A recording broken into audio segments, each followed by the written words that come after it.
गोष्ट आहे.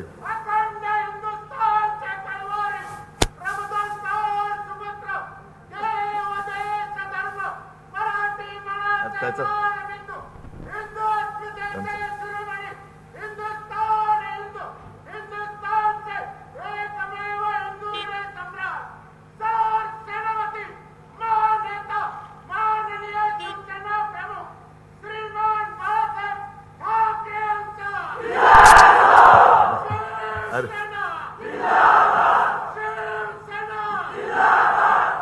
जमलेल्या माझ्या तमाम हिंदू बांधवांनो, भगिनी आणि मातांनो, काय तुमचं वर्णन करू. सोनई मधल्या सोन्यासारख्या माझ्या मर्द मावळ्यानो,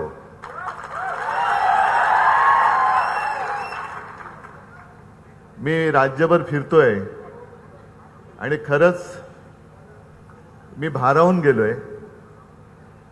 कारण शंकरराव, तुम्ही वर्णन केलं, आपला पक्ष त्यांनी चोरला, धनुष्यबाण चोरलं, सगळं चोरलं. त्यांना असं वाटलं उद्धव ठाकरे एकटा आता काय करू शकणार नाही, आणि माझ्या हातात तर आज काहीच नाहीये. म्हणजे सत्ताधारी पक्षाच्या सभेला अशी गर्दी मी समजू शकतो, पण ज्याच्याकडे यांनी पक्ष ठेवला नाही, चिन्ह ठेवलं नाही, माझ्या हातात काही नाही, आता मी तुम्हाला काही देऊ शकत नाही, तरी देखील तुम्ही माझ्यावरती एवढं प्रेम करताय. मी तुमच्या समोर खरंच नतमस्तक आहे. हा, काही देऊ शकत नाही, पण एकच गोष्ट देऊ शकतो, तो म्हणजे विश्वास, जो त्यांच्याकडे नाहीये. आणि शंकरराव, तुमचं मला जाहीर कौतुक करायचंय, कारण राजकारणामध्ये सगळे इथून तिथे तिथून तिथे जातात.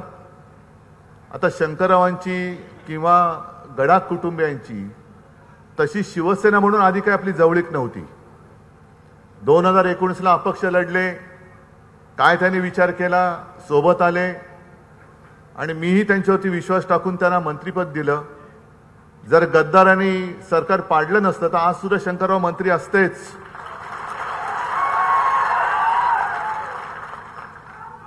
विशेष म्हणजे आज जर ते तिकडे गेले असते तरी सुद्धा मंत्री असते. पण तुम्ही जे एक धाडस दाखवलं, याला म्हणतात निष्ठा. मला काय मिळो अथवा न मिळो, पण मला ज्यांनी निवडून दिलं त्यांना दगा देणार नाही, हा जो एक विश्वास आहे. म्हणून तुमच्या घराण्याला, अगदी यशवंतरावांना, तुम्हाला, तुमच्या कुटुंबियांना जनता का वेड्यासारखं प्रेम करते. तर एकदा शब्द दिला की दिला, मागे हटणार नाही, अजिबात हटणार नाही. साहजिकच आहे, काल जी बातमी आली आणि आता बहुतेक प्रवेश चालला असेल, काल अशोकराव गेले, परवापर्यंत आपल्याशी नीट बोलत होते, जागा वाटपाची चर्चा करत होते, असे अचानक जातील असं वाटलं नव्हतं. अरे तुम्हाला दुसरं काही सुचत नाही का रे. आता मला सांगा, कोणतरी माझ्या बरोबर जागा वाटपाची चर्चा करतोय, तुम्हाला किती जागा, आम्हाला किती जागा, आणि उद्या उठून बघतोय अरे अचानक ज्यांच्या विरुद्ध लढत त्याच पक्षात गेले. मग अचानक गेले म्हणजे हा त्याचा अर्थ आहे. आणि संजय, तुम्ही ती क्लिप नाही ऐकवलीत, पंतप्रधान काय बोललेत त्यांच्याबद्दल, देवेंद्र फडणवीस काय त्यांच्याबद्दल बोललेत, मोदीजींनी तर म्हणजे आज आणखीन एक क्लिप आली की त्याच्यात त्यांनीच सांगितलं, आम्ही नव्हते आरोप केले का अशोकरावांवरती, माझे तर सहकारी होते, शंकरराव आपल्यासोबत ते मंत्रिमंडळातले सहकारी म्हणून त्यांना आपण मान दिला होता. पण त्यांच्यावरती आरोप करणारे स्वतः नरेंद्र मोदी, देशाचे पंतप्रधान, आणि अगदी गेल्या आठवड्यामध्ये जो काही त्या सीतारामनबाईंनी अर्थसंकल्प मांडला, मग श्वेतपत्रिका काढली, त्याच्यामध्ये सुद्धा आदर्श घोटाळ्याचा उल्लेख आहे. एक बरं झालं की या निमित्ताने आम्ही सगळेजण विसरलो होतो, त्या घोटाळ्याची आठवण अशोकराव भाजपात गेल्यामुळे पुन्हा झाली. आणि स्वतः मोदीजी म्हणालेत की शहीद कुटुंबियांचा अपमान कोणी केला, मग त्यांचं एका क्लिपमध्ये नाव घेतलंय अशोक चव्हाणांचं. मग देवेंद्र फडणवीसांची एक क्लिप आहे की हे लीडर नाहीत, हे डीलर आहेत. पण एकूणच काय झालेलं आहे की दोघंही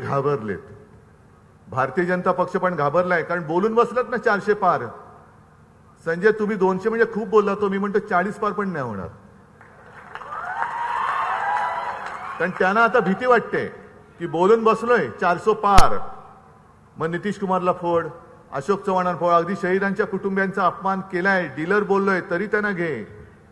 म्हणजे अशोकराव पण घाबरून गेलेत असं म्हणतात आणि भाजप पण घाबरून गेलेत आणि दोघांनी विसरून गेलेत की एकमेकावरती काय आरोप केले होते. यांची परिस्थिती अशी आहे की मला नाही आबरू, मी कशाला घाबरू.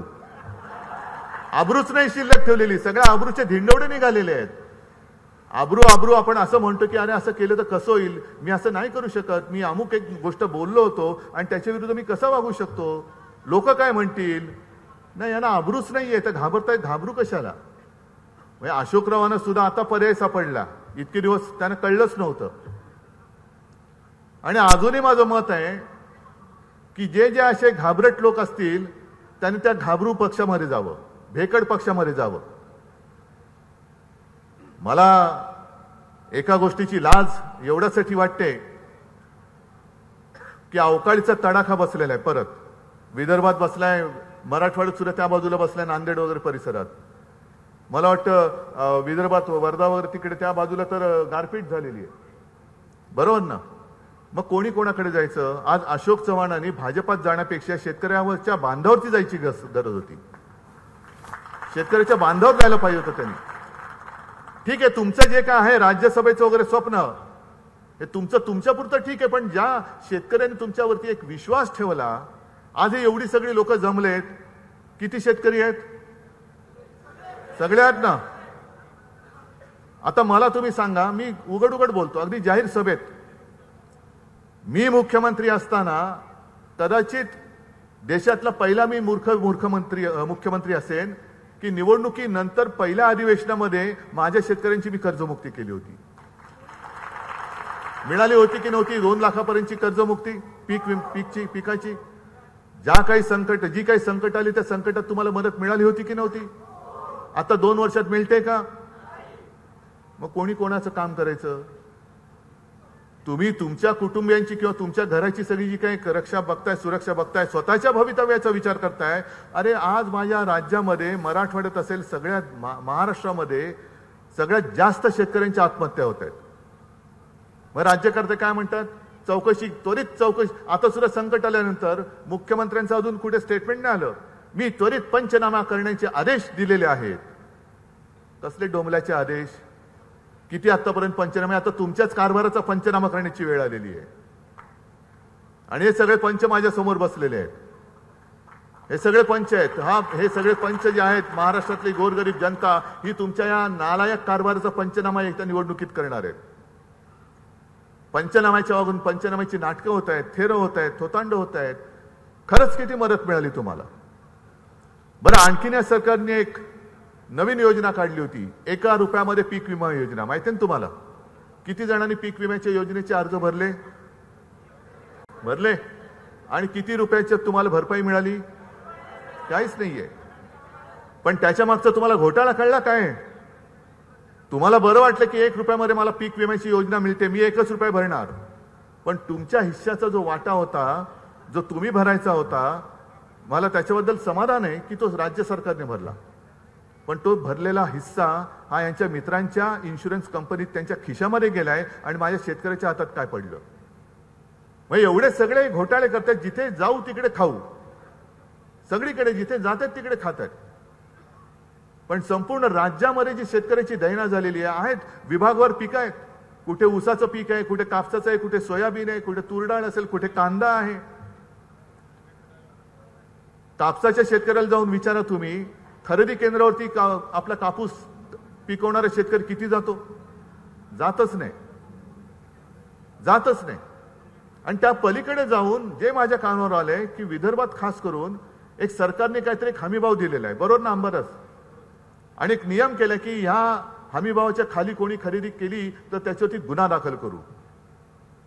आणि मग तिथले जे यांचे दलाल आहेत, व्यापारी म्हणून जे वावरतात समाजामध्ये, आडल्या नडल्या शेतकऱ्याला मदतीचं एक काहीतरी ढोंग करून ते पांढरं सोनं आपल्या खिशात पाडून घेतात आणि मग तिकडे जाऊन ते विकतात चढ्या भावाने.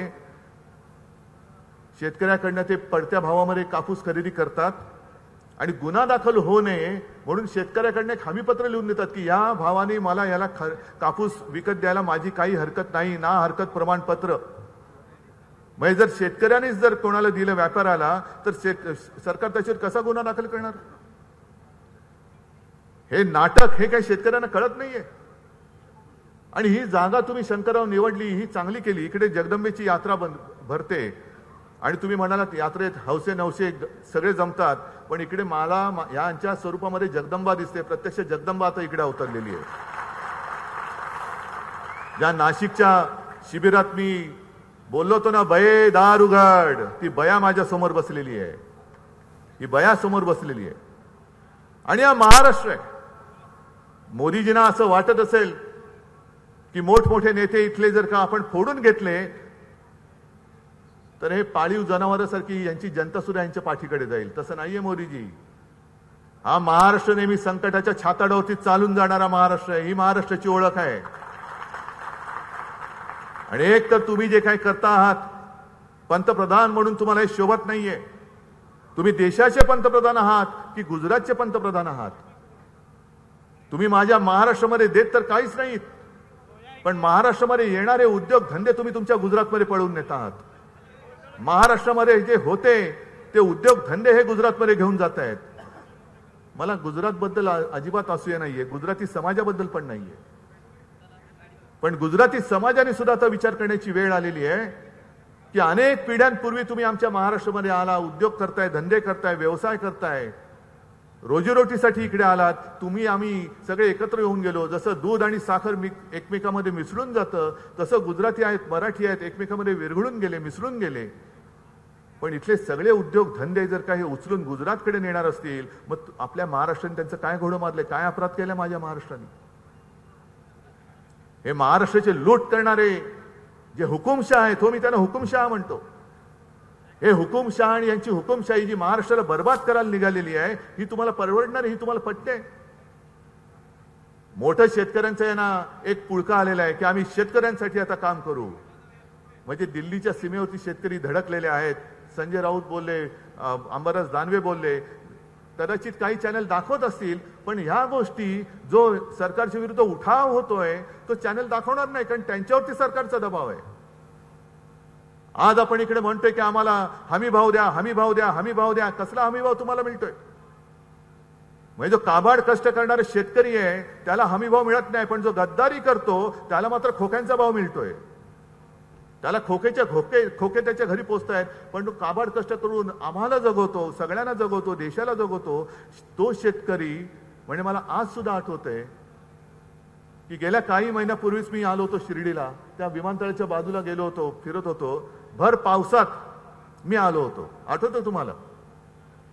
पाऊस पडत होता, मी चिंब भिजलो होतो आणि टीव्हीवरती बघणारी लोक मला म्हणत असतील का हा येडा आहे, भर पावसात भिजतोय आणि दुष्काळाची पाहणी करतोय.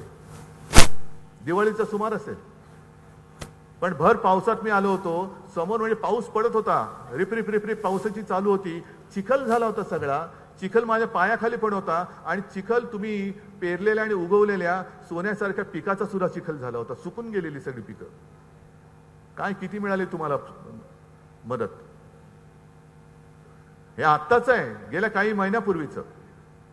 पण त्यांना तिकडे तुम्हाला पैसे द्यायला त्यांच्याकडे पैसे नाहीत. पण गद्दार तिकडे गेले तर ताबडतोब त्यांच्या सगळ्या मागण्या पूर्ण होतात. त्यांना राज्यसभा पण मिळेल, त्यांना खोके सुद्धा मिळतील आणि त्यांची सगळी भ्रष्ट जी काय आतापर्यंतची कारकीर्द आहे ही सगळी धुतली जाईल. ही सगळी धुतली जाईल. म्हणजे अशोक चव्हाण तिकडे गेले, त्यांना कदाचित आता आजच ते राज्यसभेचा अर्ज भरतील. मला खरोखर मी प्रत्येक सभेत बोलतोय की मला कट्टर, जसे तुम्ही कट्टर आहात तसे काही भारतीय जनता पक्षाचे सुद्धा कार्यकर्ते कट्टर आहेत. राष्ट्रीय स्वयंसेवक संघाचे सुद्धा कार्यकर्ते काही कट्टर आहेत. मला त्यांच्याबद्दल आदर आहे, खरंच मला आदर आहे. कारण वर्षानुवर्षे पिढ्याने पिढ्या कुटुंब वगैरे सगळं बाजूला ठेवून काही तर अविवाहित राहिले, पण RSSची सेवा करत राहिले, भाजप वाढवण्यासाठी प्रयत्न करत राहिले. हे असे सगळे निष्ठावंत बाजूला ठेवून त्यांच्या डोक्यावरती असे भ्रष्ट उपरे बसवत आहेत. कशासाठी तुम्ही मेहनत केली आणि कशासाठी तुम्ही कुटुंबाकडे दुर्लक्ष केलं? हेच तुमचं हिंदुत्व आहे. आणि हे हिंदुत्व भाजपला काय किंवा RSSच्या त्या लोकांना मान्य आहे? मर मर मरून ज्यांनी काबाड कष्ट केले, कुटुंबाची काही, म्हणजे माझ्या तर पाहणीमध्ये अशी एक व्यक्ती आलेली आहे की RSS मधली आहे, पण घरामध्ये कौटुंबिक चांगला सोहळा असताना सुद्धा त्यांनी हजर ते राहिले नाहीत. का?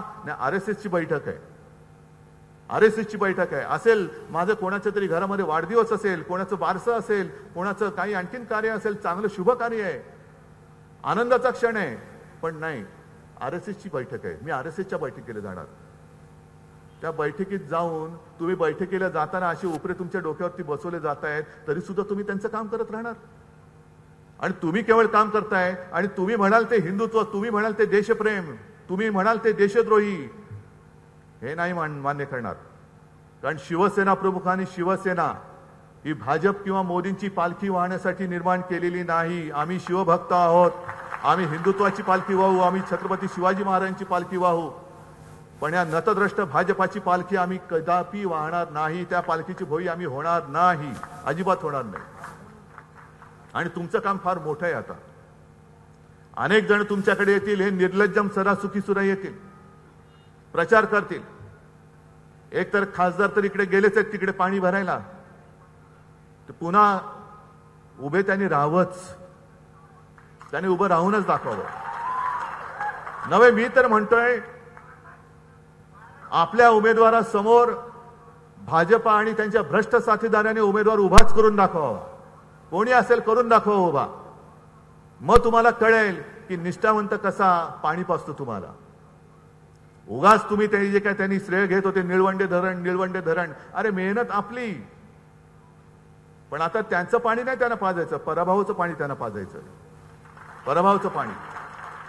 कदाचित पंतप्रधान सुद्धा येतील. मेरे भाई और बहनों,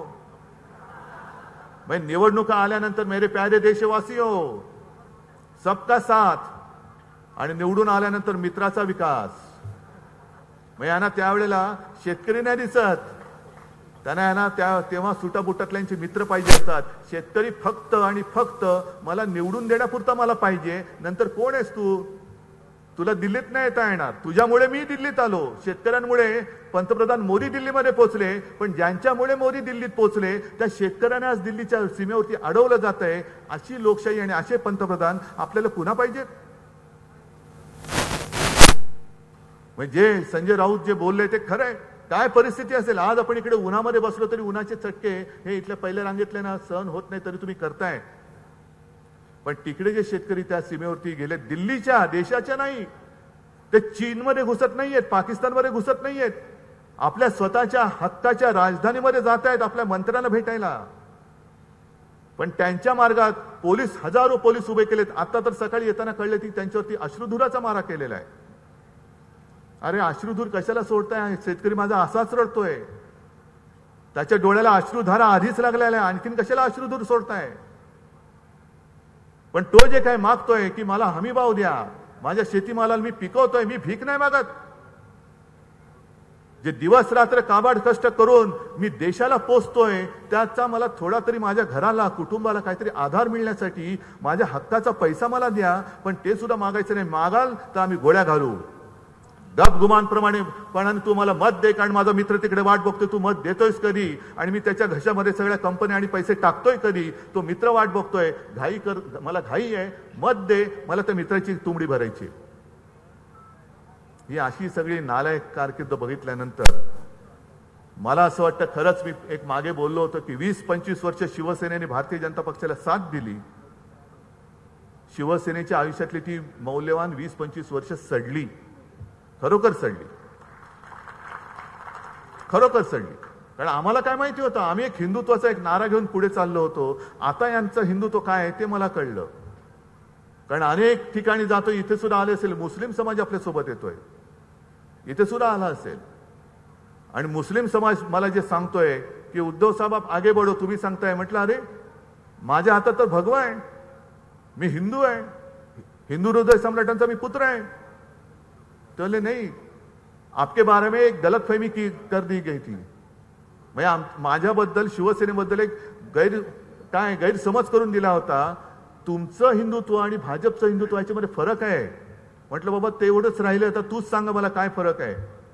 आणि मग मुस्लिम बांधव सांगतायत की तुमचं जे हिंदुत्व आहे म्हणजे आपलं हिंदुत्व आहे ते घरातली चूल पेटवणारं हिंदुत्व आहे, ज्याची गरज आहे,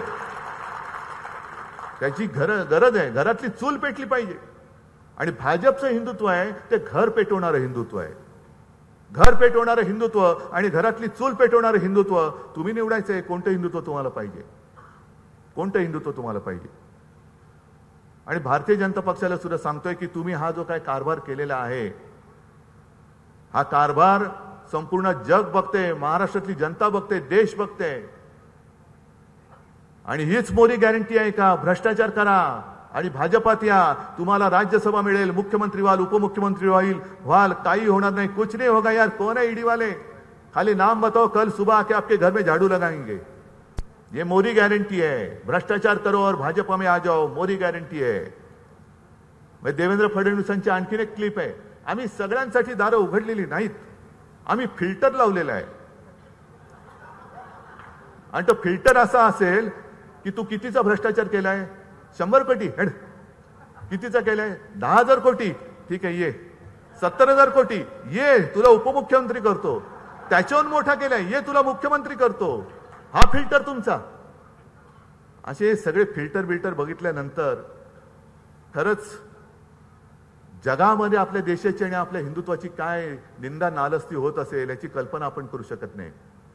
आम्ही हिंदुत्व जे बोलतोय, जग बघत असेल की अरे यांनी राम मंदिर बांधलं म्हणजे हिंदुत्ववादी आहे, पण यांचं हिंदुत्व असं आहे भ्रष्टाचारानं साथ देण्याचं, भ्रष्टाचारानं संरक्षण देण्याचं यांचं हिंदुत्व आहे. भाजप म्हणजे हिंदुत्व नाहीये, हे हिंदू आणि सगळेच ज्यांच्या मनामध्ये माणुसकी आहे, ज्यांच्या मनामध्ये देशाबद्दल प्रेम आहे, ते आमचे आहेत. हे आमचं हिंदुत्व आहे, हे आमचं हिंदुत्व आहे. आणि म्हणून मला खात्री आहे, कारण एकदा बोलायला लागलं की बरंच बोलत जाता येतं, पण पुढच्या 2 सभा अजून करायच्या आहेत, मध्ये आणखीन काही स्वागत असतात. आणि तुमच्यासारखी माणसं जर का येऊन उन्हातान्हात बसतील तर मग मला ते थोडंसं अवघडल्यासारखं होतं की अरे ह्यांना खोळंबून मी उशिरा पोचलो तर काय, असं नाहीये. पण मला तुमच्या सगळ्यांच्या एकूण उत्साहावरनं खात्री पटलेली आहे.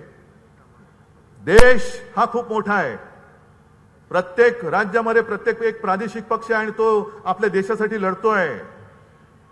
पण किमान या लढाईमध्ये मोठमोठे नेते जरी झुकले, मोठमोठ्या नेत्यांनी जरी तिकडे शरणागती पत्करली, दिल्ली समोर शरणागती पत्करली, तरी सुद्धा आग्र्याला जाऊन औरंगजेबासमोर ताठ मानेने उभ्या राहणाऱ्या छत्रपती शिवाजी महाराजांचा आदर्श माझा महाराष्ट्र दिल्लीला पुन्हा दाखवून दिल्याशिवाय राहणार नाही.